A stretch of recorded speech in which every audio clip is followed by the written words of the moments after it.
Okay, this is one of the old Keurig type coffee pots, the single cup. They discontinued the cups that go to these. Uh, they go in the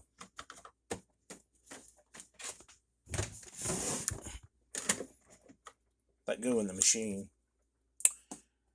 Instead, they've got this thing that you put the filter in, then you put the lid on it.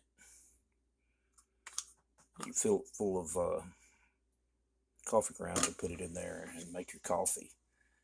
That's what they have to. That's what you have to use. If you don't use those cups, well, it's not. You don't have to. All you have to do is take the cups that you get today and just put a little hole in the bottom of it. Take the lid off of this thing here. Take that lid off. You don't need the lid.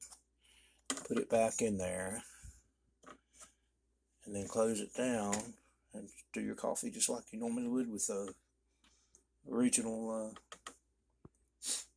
cups that go in the old Keurig. Works just fine. No coffee grounds in the coffee because these little things have a little bag inside of them. So you can punch a hole in it. You're not punching a hole in it for the grounds to get out. You're just punching a hole for the coffee to get out. Makes a great cup of coffee.